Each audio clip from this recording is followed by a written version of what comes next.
So you're now in some remote place in Canada. You had a great night's sleep, coffee. We start the group, and usually groups, you're sitting there taking notes and listening. But like you said, in the first 3 minutes, I'm like, all right, tell your life story to everybody in 3 stories. And in fairness, Vaughn, I gave you 90 seconds to prepare. So then you stand up there and you share your life story in 3 stories. So can you give me a little bit of a snapshot of what you've shared with the group? Absolutely. So I was raised, my first story, I was raised by my grandparents, my great grandparents as well. They were a huge part of my life.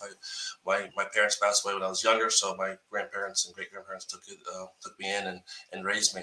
The second big part of me was my life at the University of Connecticut. I was a walk on for the Yukon Husky basketball team. And the third huge part is me starting this journey with scholar painting and restoration over the last 16 years. This journey has been amazing. So you finish your talk, you sit down and you're like, finally, hopefully I can breathe. He's not going to ask me to do something again. And I'll never forget that. Kevin Cassidy from Cassidy Paving in Haverhill, and good morning, Kevin and Dan who are watching. He looked up at you and you sat across the table and was like, did you just say you were a walk-on at Yukon basketball? And you're like, yeah, kind of like, wow. And I'll tell you, Vaughn, in that moment, I was sitting there thinking, we need to dig deeper, because I think often the stories that we have for ourselves, we might not think are a big deal, but to other people, that's a big deal.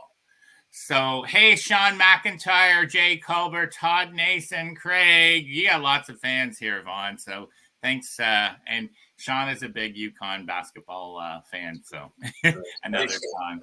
So you have that moment. You get a lot of feedback from the rest of the group. Then you fly back home, and what happens next? I go home the next week. We had our coaching call, and you asked me to do a keynote speech. The next 3 weeks, again, you put me on the hot seat pretty quickly, and I thought you were a little crazy thinking that to me to do a keynote speech in front of a group of entrepreneurs. But I was up for the challenge. I like to have that pressure, so I was excited to do that. Yeah, it was interesting because we were talking about walking on at Yukon is something very unique, and they're the national champs. If you're not basketball fans, they're the current NCAA national champs. So that doesn't happen to anybody.